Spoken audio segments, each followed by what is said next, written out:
The first light of dawn spilled across the storm-swept ice plains of Arcturus IV, painting the frozen landscape in shades of lavender and gold. Crystal formations rose like sentinels from the glacial surface, refracting the light of twin suns that struggled to breach the planet's dense, atmospheric shield. In the distance, the auroras that perpetually crowned the planet's poles shimmered with ethereal beauty, cascading ribbons of emerald and sapphire against the lightening sky. Captain Jax Ryland stood at the viewport of the diplomatic shuttle, his breath fogging the reinforced glass as he surveyed what would either become humanity's greatest alliance or its most disastrous failure. 6 months of interstellar negotiations had led to this moment, the first human envoy permitted to set foot on Etherian soil. "Final approach to Crystallis Prime," announced the ship's AI, its voice calm and measured despite the gravity of their mission. "Atmospheric conditions stable. Local authorities await your arrival, Captain." Jax adjusted the collar of his envoy uniform, fingers tracing the emblem of the United Earth Coalition. The weight of responsibility pressed down on his shoulders like the gravitational pull of a dying star. "Thanks. Echo. Run final diagnostics on the data module. We can't afford any malfunctions during the ceremony." The AI's holographic form flickered to life beside him, a shimmering blue silhouette programmed to resemble a human female for diplomatic ease. "Module integrity at 100%. All encryption protocols active." Echo paused, her digital features arranging themselves into an expression of concern. "May I speak freely, Captain?" Jax nodded, his eyes never leaving the crystalline metropolis that grew larger as they descended. Spires of translucent material rose from beneath the ice, connected by delicate bridges that seemed too fragile to withstand the brutal environment. "The Etherians' telepathic capabilities exceed our previous estimates," Echo said quietly. "There is a 78% probability they will detect your secondary objective, retrieving the stolen terraforming data, the mission parameter that didn't appear in any official documentation." Jax's jaw tightened. "Then, we'll just have to be in the 22%, won't we?" Echo's holographic form flickered, with what might have been interpreted as doubt. "The High Council has assigned emissary Syra as your liaison. Intelligence suggests she is among their most formidable telepaths." Jax had studied the dossier extensively. Emissary Syra, third in the telepathic hierarchy, trained from birth to serve as both diplomat and guardian of Etherian interests. Her public addresses to the Galactic Assembly had been razor-sharp, her disdain for human expansion barely concealed beneath layers of diplomatic courtesy. "I've dealt with difficult personalities before," Jax replied, straightening his shoulders as the shuttle began its final descent. "The terraforming data was stolen from our research station on Proxima Centauri. Without it, the colony there will fail within a year. Millions will die. Echo, whatever it takes, we're bringing that data home." The shuttle touched down on a landing platform of polished ice, reinforced with materials Jax couldn't identify. As the engines powered down, he took a final moment to center himself, recalling the meditation techniques taught at the diplomatic corps: clear mind, open posture, controlled breathing. "Atmospheric composition safe for human respiration," Echo informed him. "Temperature outside the vessel is minus 42 degrees Celsius. Environmental suit recommended." Jax activated the thermal layer in his uniform. "No suits. The Etherians would consider it a sign of weakness or distrust. We do this their way." The shuttle doors slid open with a hydraulic hiss, and the biting cold of Arcturus IV invaded the cabin like a living thing, hungry and fierce. Jax stepped onto the landing platform, his boots crunching on the crystalline surface. A delegation of Etherians awaited him, their tall, slender forms draped in flowing garments that shimmered with the same iridescence as the auroras above. At their center stood a figure who could only be Emissary Syra. Unlike her companions, whose skin ranged from pale blue to lavender, Hers was the color of morning frost, nearly translucent, with delicate patterns that seemed to pulse beneath the surface. Her eyes, large, lidless, and entirely silver, fixed on him with an intensity that made him wonder if she was already probing his thoughts. "Captain Jax Ryland," she said, her voice musical yet sharp, like icicles breaking in sunlight. "The Etherian High Council acknowledges your presence and extends provisional welcome." No warmth colored her formal greeting. Jax bowed slightly, careful to maintain eye contact as the cultural briefings had instructed. "Emissary Syra, I bring the gratitude of Earth and all human colonies for this historic opportunity. Together, we hope to forge a peace that will benefit both our species." Syra's silver eyes narrowed, almost imperceptibly. "Peace," she repeated, as if tasting an unfamiliar word. A curious objective from a species whose expansion has left a trail of environmental devastation across 3 star systems. Before Jax could respond, a taller Etherian stepped forward, High Counselor Talon. According to Jax's briefing materials, his skin bore the deeper blue that signified advanced age among their kind. "You must forgive Emissary Syra's directness, Captain," Talon said, though his tone suggested he shared her sentiments. "We have prepared an opening ceremony that will officially commence negotiations. If you would follow us to the central spire?" Jax nodded, falling into step beside Syra as the delegation moved toward the largest crystal formation in the city. Her proximity sent a strange tingling sensation across his skin, whether from the cold, her telepathic abilities, or something else entirely. He couldn't be sure. "Your thoughts are well guarded, Captain," Syra remarked without looking at him. "Unusual for a human." "Diplomatic training," Jax replied smoothly. "Though I assure you, there's nothing in my mind that would offend your people." A sound like wind chimes emanated from Syra. What Jax eventually realized was laughter, though it held no humor. "Offense is subjective, Captain, but dishonesty, that transcends cultural boundaries, does it not?" Before Jax could formulate a response, they arrived at the base of the central spire, a towering structure that seemed to capture and amplify the auroral light from above. The interior was even more spectacular than the exterior, with chambers that appeared to have been grown rather than built, organic in their flowing design. A gathering of Etherians had assembled in what appeared to be a ceremonial hall. At its center stood a raised platform of pure, clear ice.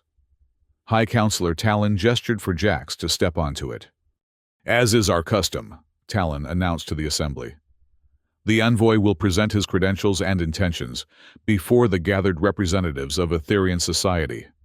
Jax ascended the platform, Echo's holographic form materializing discreetly beside him. He removed the data module from his uniform, a small, cylindrical device containing all the official proposals, treaties, and goodwill messages from Earth's leadership. "People of Arcturus Fur," he began, his voice carrying through the crystalline chamber, "I come before you today with humility and hope. Earth extends its hand in friendship, seeking to learn from your advanced civilization and to share our knowledge in return." He placed the module on a pedestal of ice that seemed to have formed specifically for this purpose. The device activated, projecting holographic displays of proposed joint scientific ventures, cultural exchange programs, and, most importantly, a non-aggression pact that would protect Etherian sovereignty from human expansion. "For too long, our species have observed each other from a distance, separated by fear and misunderstanding," Jax continued. "Today, we have the opportunity to—" "Lies!" The single word cut through the chamber like a plasma blade. Emissary Syra stepped forward, her silver eyes blazing with an inner light. The temperature in the room seemed to drop further as she approached the platform. "You speak of peace while your thoughts betray you. Human," she said, her voice no longer musical, but razor-edged. I sense your deception like a stain upon our sacred hall. Murmurs rippled through the Etherian assembly. Jax maintained his composure, though inwardly he cursed. She couldn't possibly know about the terraforming data. His mental barriers were too well constructed. "Emissary Sira," he said calmly. "If I've given offense, I assure you it was unintentional. Perhaps there's a cultural misunderstanding." "There is no misunderstanding," Sira interrupted, ascending the platform to stand before him. Though she was a head shorter than Jax, her presence seemed to fill the chamber. "While you speak of friendship, your kind continues to ravage worlds. The ecological disaster on Proxima Centauri, your failed terraforming experiment, has already begun to affect neighboring systems." Jax felt a chill that had nothing to do with the ambient temperature. How could she know about Proxima? The information had been classified at the highest levels. "That situation is being addressed," he replied carefully. "In fact, part of our proposal includes shared environmental restoration technologies." "More lies!" Sira's fury was palpable now, a physical force that made the crystal walls of the chamber vibrate in sympathy. "Your proposals are empty gestures, while your real purpose remains hidden." With a swift motion, she knocked the data module from its pedestal. It clattered across the ice platform, skidding toward the edge. Jax lunged for it, but too late. An Etherian in the crowd below caught it and immediately disappeared into the throng. Chaos erupted in the ceremonial hall. The Etherian delegates began a keening sound that pierced Jax's ears, while Sira stood before him, trembling with rage. "You're beautiful when angry," Jax said, the words escaping before he could stop them. A bizarre observation in the midst of diplomatic catastrophe. Yet, it was true. Sira's skin had taken on a luminescent quality, patterns beneath its surface flowing like quicksilver. Her eyes widened in shock, then narrowed in renewed fury. "You mock me even now?" She raised her hand, and Jax felt an invisible force push him backward, nearly sending him over the edge of the platform. "Sira!"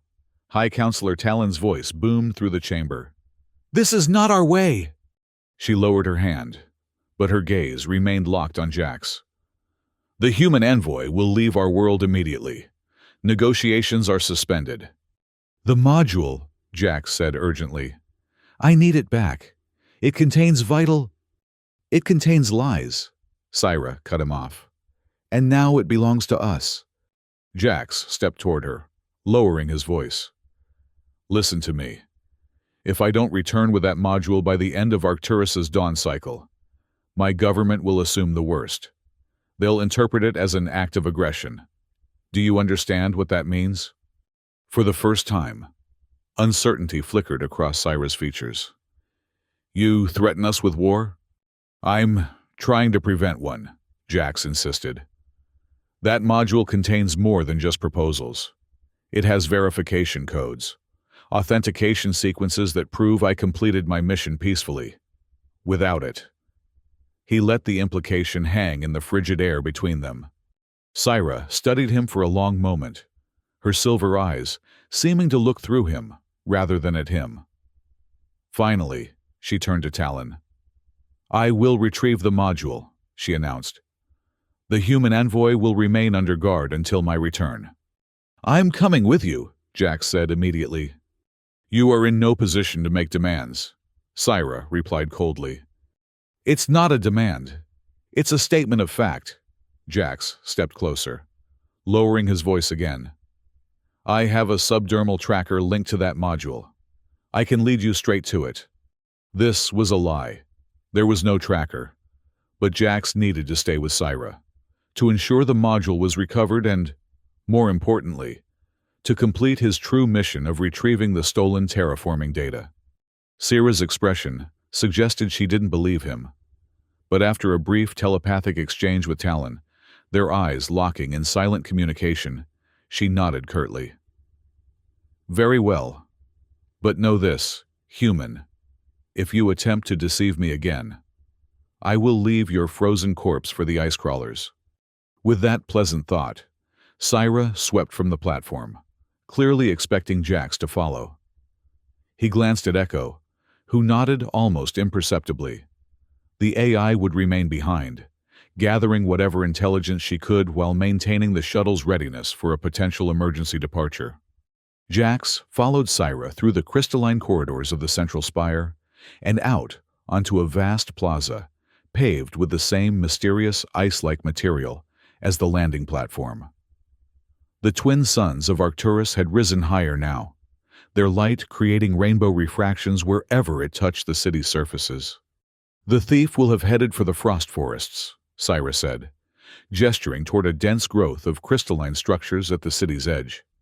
"It's where those who disagree with the High Council's decision to engage with humans have established themselves." "Dissidents?" Jax asked, quickening his pace to walk alongside her. "Realists," Syra corrected, her breath forming delicate ice crystals that shimmered momentarily before dissolving. "Those who remember what happened the last time a spacefaring species promised peaceful cooperation." They reached the edge of the plaza, where a sleek vehicle awaited, something like a hoversled, but constructed of the same translucent material as the buildings. Syra placed her palm on its surface, and the craft hummed to life. "Your tracker," she prompted as they boarded. "Which direction?" Jax made a show of checking a non-existent device on his wrist. "Northwest, toward that formation that looks like a splintered crystal." Syra's expression made it clear she remained skeptical, but she directed the hoversled in the indicated direction. As they left the city boundaries, the temperature dropped even further, and the wind picked up, carrying particles of ice that stung Jax's exposed skin. "Your environmental adaptation is impressive for a human," Syra observed, after several minutes of silence. "Most of your kind would be suffering severe hypothermia by now." "Enhanced thermal regulation," Jax explained, flexing his fingers to keep circulation flowing. "Standard for diplomatic corps assigned to extreme environments." "Yet another way humans alter themselves to force their presence where they don't belong," Syra remarked, though Jax thought he detected a note of reluctant admiration beneath the criticism. The hoversled entered the frost forest, a breathtaking expanse where crystal formations had grown into structures resembling trees, their branches laden with what appeared to be frozen leaves that tinkled like wind chimes as the breeze passed through them. Bioluminescent organisms pulsed among the crystal roots, creating an otherworldly glow that lit their path. "It's beautiful," Jax said softly, genuine wonder momentarily displacing his mission objectives. "Yes," Syra agreed, her voice losing some of its edge. "This forest stood here before my ancestors developed consciousness. The symbiotic relationship between the crystal formations and the light organisms beneath has remained in perfect balance for millennia." Her expression hardened again. "Until recently." "What happened recently?" "Your people happened." Syra guided the hoversled deeper into the forest. "The atmospheric changes caused by your failed terraforming on Proxima have begun to affect our weather patterns. The crystalline structures are growing too rapidly, choking out the light organisms. Without intervention, this entire ecosystem will collapse within a generation." Guilt twisted in Jax's stomach. The terraforming disaster wasn't his doing, but he was human, and humans had caused it. Still, retrieving the stolen data was the first step toward fixing the damage. "That's why the terraforming data is so important," he said carefully. "With it, we can reverse the effects, not just on Proxima, but on any affected systems." Syra's head whipped around, her silver eyes wide. "What did you say?" "Too late." Jax realized his mistake. In his desire to justify his mission, he'd revealed exactly what Syra had suspected, that he had a hidden agenda. "The data module," he attempted to recover. "It contains environmental restoration proposals." "Stop lying!" Syra's voice rang out, reverberating through the crystal forest. She brought the hoversled to an abrupt halt, nearly throwing Jax from his seat. "You came for the terraforming data that was taken from your research station.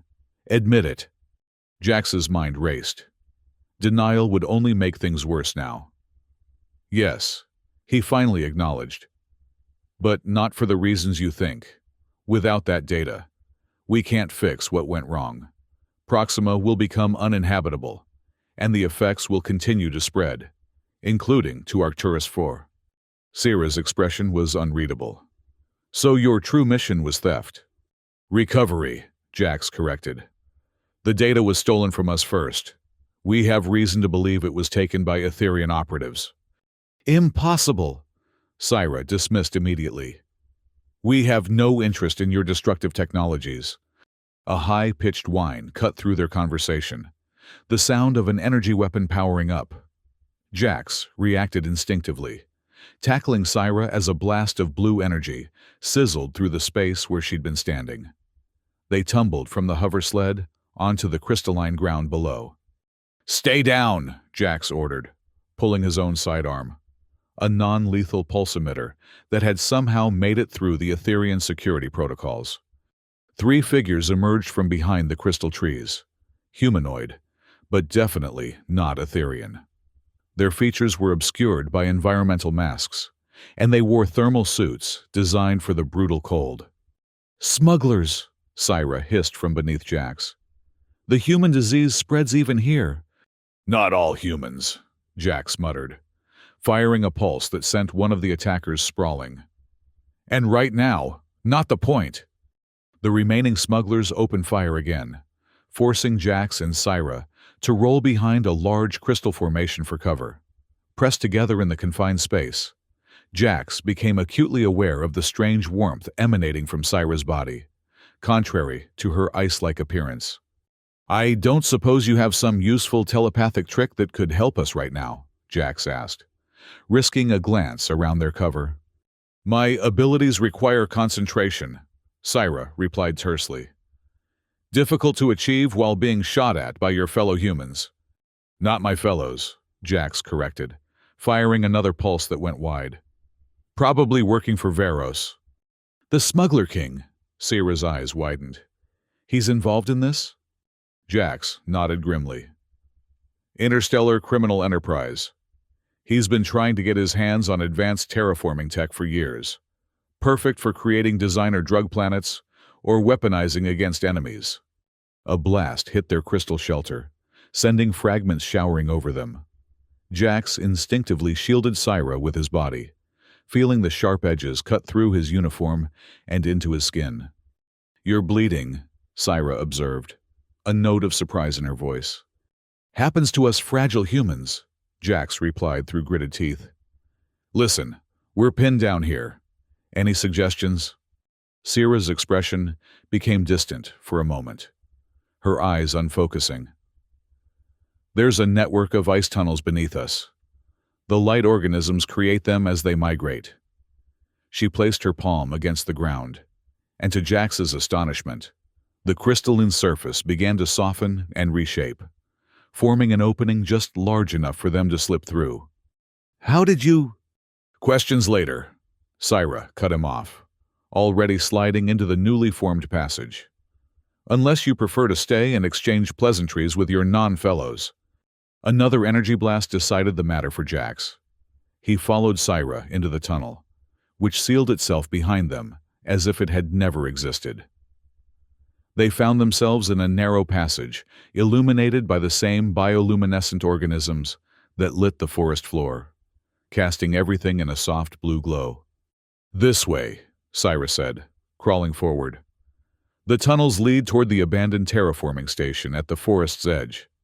Jax froze. Terraforming station? There are no human installations on Arcturus Fru.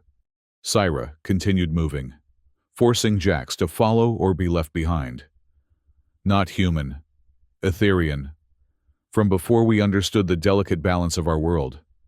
The station was shut down centuries ago, but the dissidents have been using it as a base of operations. And you think that's where they've taken the module? I know it is, Syra replied with certainty. Just as I know that's where your stolen terraforming data has been all along. The tunnel widened into a small chamber where several passages converged. Syra paused, giving Jax a chance to catch his breath and process this revelation. "You knew about the data?" he asked. "Why didn't your government just say so? We could have negotiated for its return instead of sending a spy under diplomatic cover." Syra finished for him. Her tone had lost some of its hostility, replaced by something more complex. "Politics is rarely straightforward, Captain. There are factions within our society, just as there are in yours. The High Council officially condemns the theft of your data, but unofficially," she shrugged, a surprisingly human gesture. "They wanted to study it," Jax guessed, "to understand what went wrong on Proxima, and to ensure it never happens here," Syra confirmed. "Not all of us hate humans, Captain, but all of us love our world." A rumbling sound interrupted their conversation, distant at first, then growing louder. Dust and tiny ice crystals began to fall from the tunnel ceiling. "The smugglers," Syra said, alarm evident in her voice. "They must have sonic disruptors. The tunnels aren't stable enough to withstand that kind of vibration." As if to confirm her words, a large crack appeared in the chamber wall, spreading rapidly across the ceiling. Jax grabbed Syra's arm. "Which way to the station?" She pointed to the leftmost tunnel. "But we'll never make it before—" The ceiling collapsed, acting on instinct. Jax pushed Syra toward the indicated tunnel and threw himself over her as crystal fragments and ice crashed down around them. Pain exploded across his back and shoulders, but he maintained his position, sheltering her from the worst of the debris. When the dust settled, they were alive but trapped, the passage behind them completely blocked, and the one ahead partially collapsed, leaving only a narrow crawl space. "That's twice you've used your body as a shield," Syra observed as Jax rolled off her, wincing. "An inefficient strategy for self-preservation." "You're welcome," Jax groaned, assessing the damage. His uniform was torn in several places, and he could feel warm blood trickling down his back. The thermal layer had been compromised as well. The biting cold was already seeping in. Syra sat up, regarding him with an expression he couldn't quite read. "You're injured and your thermal protection is failing. You won't survive the journey to the station without assistance." Before Jax could respond, she placed her hands on his shoulders. A warmth unlike anything he'd experienced spread from her touch, seeming to flow into his body and repair the thermal layer through some unknown means. "How are you doing that?" he asked, amazed as the bitter cold receded. "Thermal energy redistribution," Syra explained. "A basic skill for Etherians. I'm simply redirecting my body's excess heat to your thermal layer." "That's remarkable," Jax said, genuinely impressed. "Thank you." Syra withdrew her hands, looking almost embarrassed by his gratitude. "It's practical, nothing more. Your death would complicate the recovery of both the module and the data." She turned toward the partially collapsed tunnel. "We should continue. The station is not far now." The passage was tight, forcing them to crawl on their stomachs through sections where the ceiling had dropped to less than 2 feet high. Jax could feel the cold intensifying despite Syra's thermal assistance. They were moving deeper into the planet's crust, away from the relative warmth of the surface. "Tell me about Proxima," Syra said suddenly, as they navigated a particularly narrow stretch. "What really happened there?" Jax hesitated, weighing security protocols against the practical reality of their situation. They were trapped together in an ice tunnel on an alien world, pursued by smugglers, with a potentially planet-ending technological failure hanging in the balance. Official secrets seemed less important in that context. "The terraforming process was designed to create a self-sustaining atmospheric conversion," he explained. "Controlled release of engineered organisms that would gradually transform the toxic atmosphere into something humans could breathe. But something went wrong with the genetic sequencing. The organisms mutated, began consuming atmospheric elements faster than projected. The process accelerated beyond our control. And your solution is to retrieve the original data rather than evacuate the colony. Sierra's voice was neutral, without her earlier condemnation. The data contains the baseline genetic sequences, Jack said. With it, we can create a counteragent, something that will neutralize the mutated organisms and stabilize the atmosphere. Without it, he trailed off. Millions die, Syra finished for him.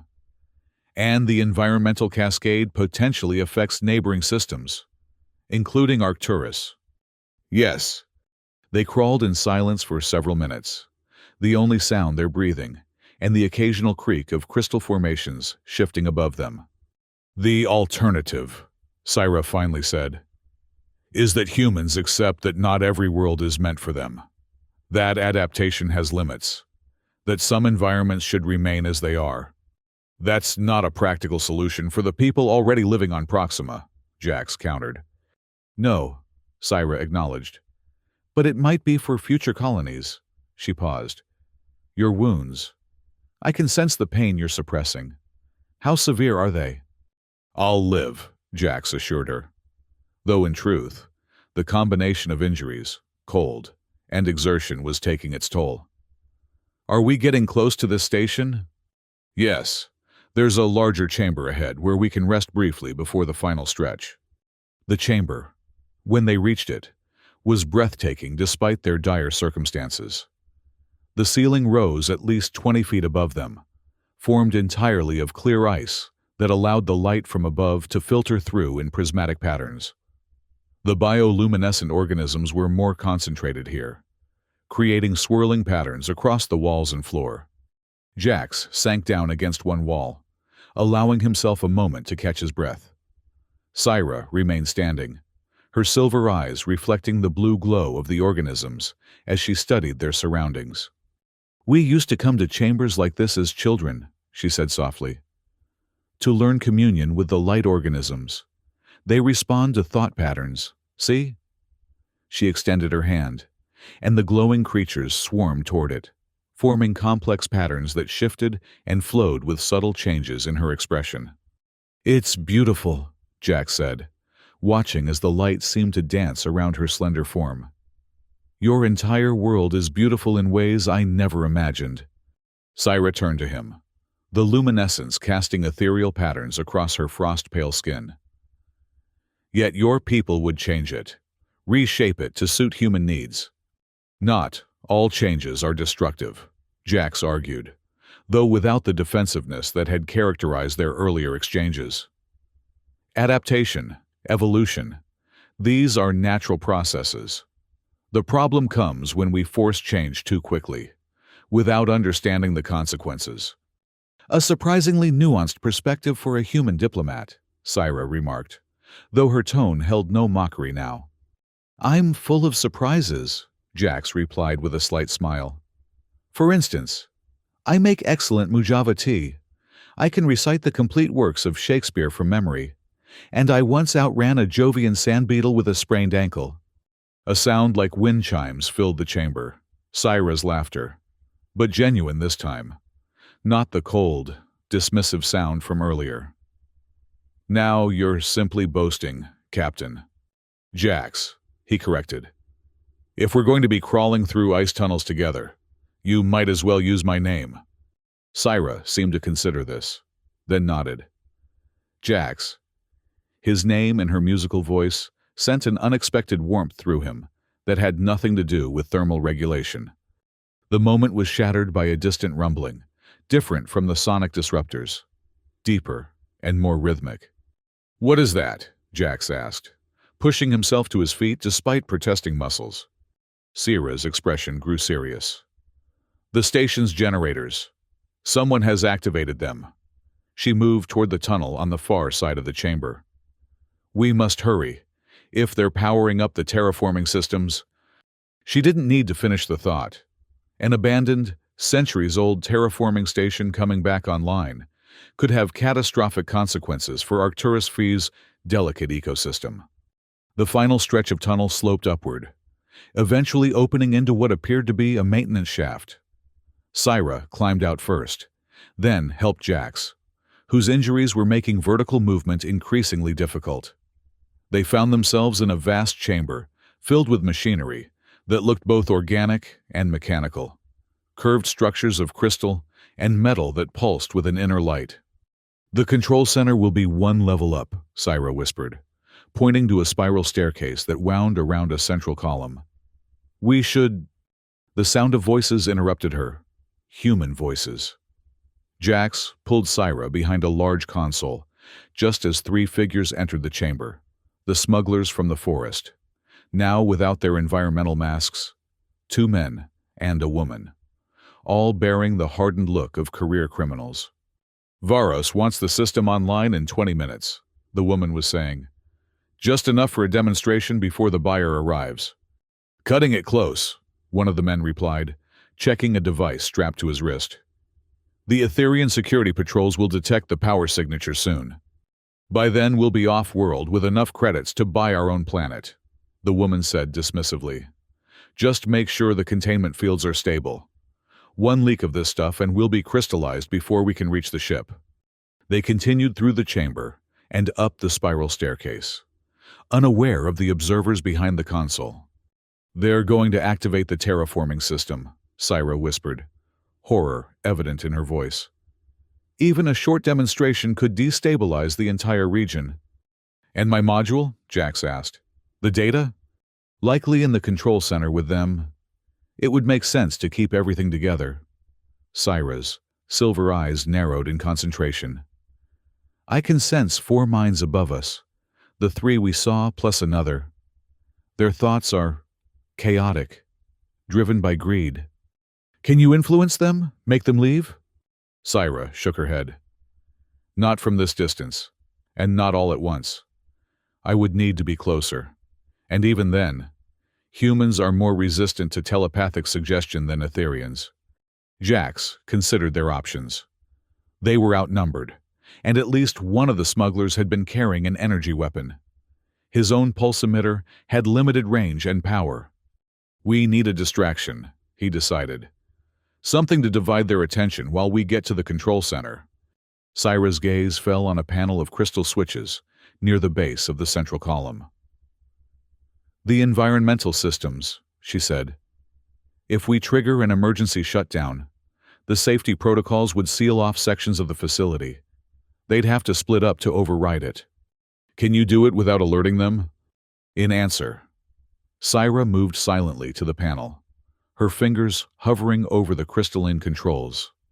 She closed her eyes, concentrating, and the controls began to respond without her actually touching them, moving under the influence of her telepathic abilities. Alarms blared throughout the facility, and emergency lights pulsed a deep crimson. Voices shouted in confusion above them. 2 are leaving the control center," Syra reported, eyes still closed. "Heading to the auxiliary systems room to check the environmental controls." "And the other 2? "Remaining at their posts. One is Varos himself." Jax hadn't expected the Smuggler King to be personally involved. This complicated matters. Varos was notorious for his survival instincts and ruthlessness.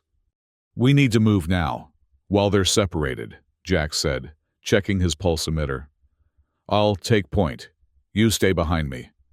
"I am not defenseless, Captain," Syra reminded him, a hint of her earlier fire returning. "Jax," he corrected automatically. "And I never suggested you were. But my body's already damaged. Might as well put it between you and any energy weapons." Syra gave him a look that might have been exasperation, concern, or some combination of the two. "Your self-sacrificial tendencies are both admirable and profoundly irritating." "I've been told that before," Jax replied with a grim smile. "Ready?" They ascended the spiral staircase as quietly as possible, Jax leading despite Syra's evident displeasure with the arrangement. The control center was visible now, a circular platform surrounded by holographic displays showing various systems throughout the facility. 2 figures stood with their backs to the staircase, a tall, broad-shouldered man with a distinctive scar running from his left eye to his jaw, and the woman they'd seen earlier. Varos and his lieutenant. Between them, on a central console, sat Jax's data module. Jax raised his pulsimeter, aiming for the woman first, the smaller threat. He fired, the weapon making a soft whirring sound as it released its charge. The woman crumpled immediately, stunned, but not permanently harmed. Varos spun with surprising speed for his size, an energy pistol already in hand. He fired, the blue bolt narrowly missing Jax's head as he ducked behind a support column.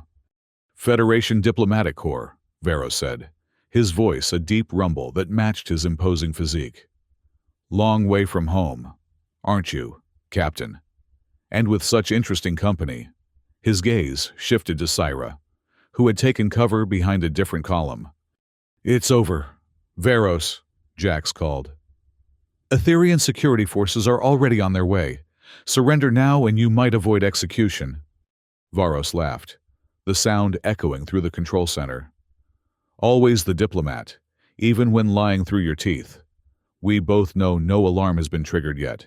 My people made sure of that before we powered up the systems." While he spoke, Jax caught Syra's eye across the platform and made a subtle gesture. She nodded almost imperceptibly, understanding his plan without the need for words. "The terraforming data," Jax said, keeping Varos's attention. "What were you planning to do with it?" "What anyone does with valuable commodities," Varos replied. "Sell to the highest bidder. In this case, a consortium of colony worlds looking to terraform without Federation oversight. They're not particularly concerned about environmental impacts, just results." "And my module?" "A bonus," Varos said, edging closer to Jax's position. "Diplomatic codes and authentication sequences fetch a high price in certain markets. Now, why don't you step out where I can see you, Captain? I promise to make it quick." Jax risked a glance around the column. Varos was approximately 10 feet away, his weapon trained on Jax's position. But his attention was divided.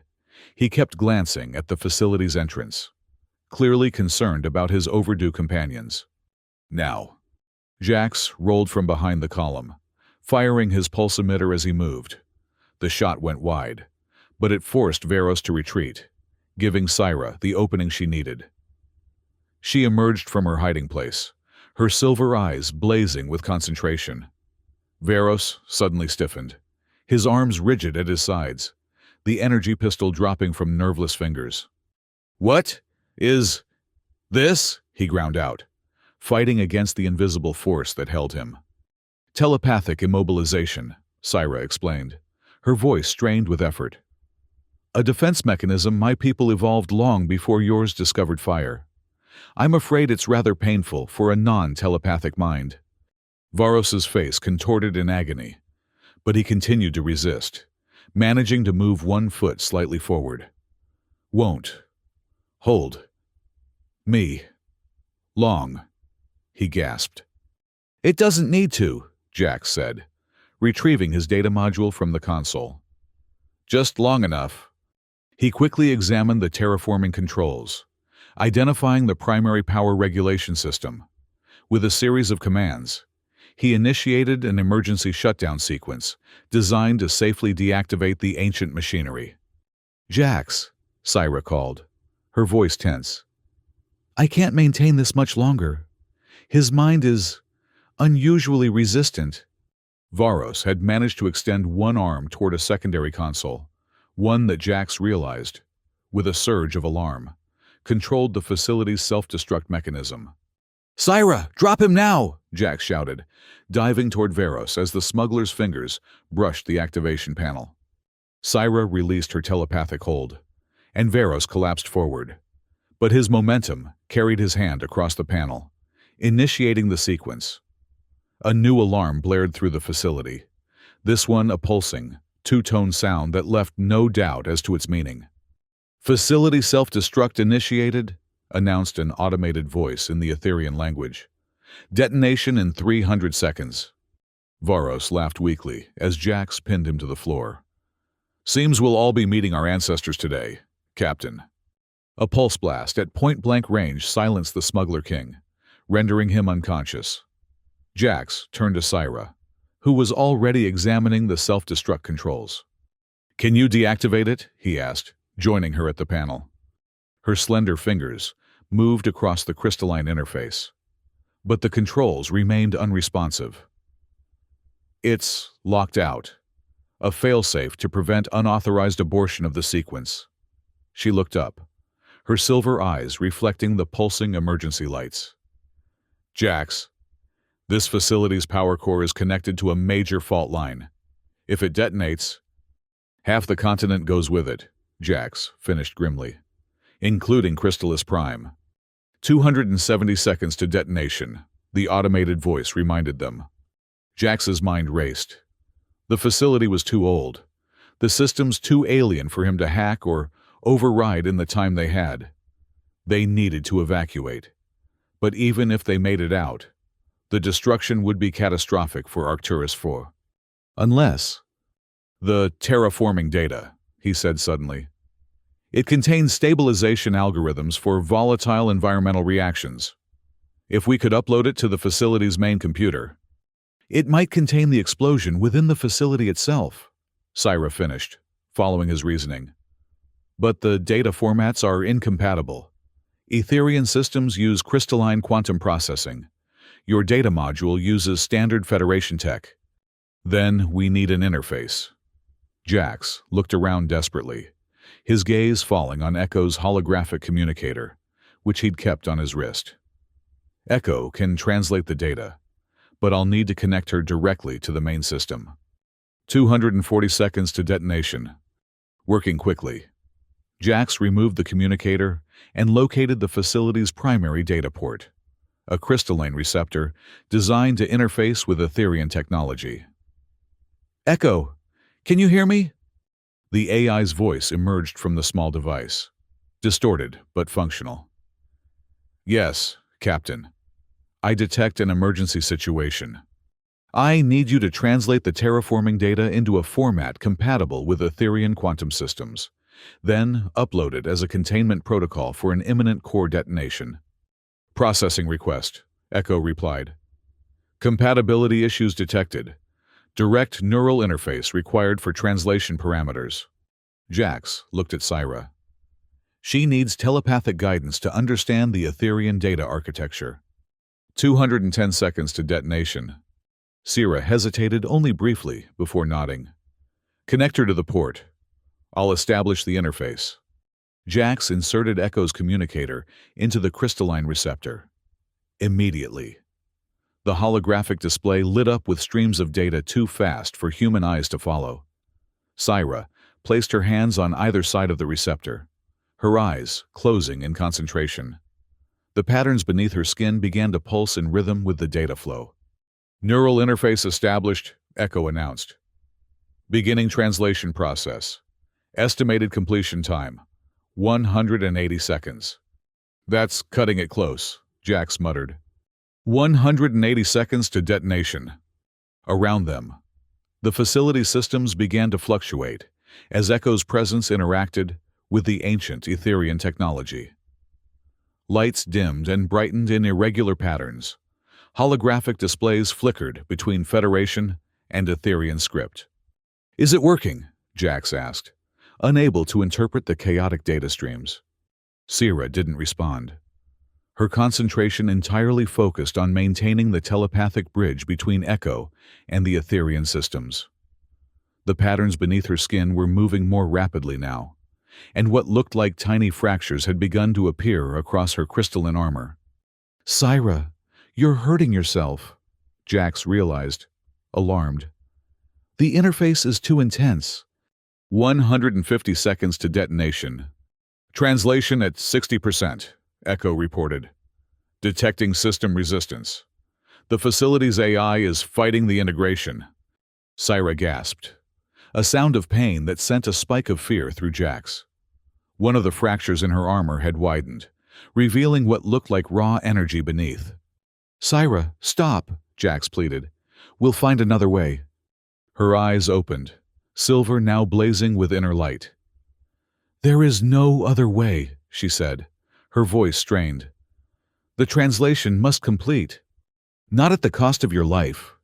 120 seconds to detonation. My people will survive, Syra said with grim determination. That is what matters. A larger crack appeared across her chest, and she staggered slightly. Jax caught her, supporting her weight while she maintained contact with the receptor. Translation at 80%, Echo announced. Breakthrough achieved. Etherian systems accepting new protocols. 90 seconds to detonation.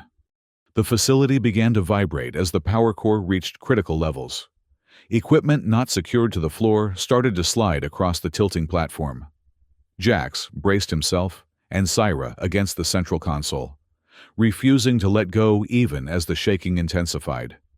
You're the most stubborn, infuriating being I've ever met, he told her, trying to distract her from the pain.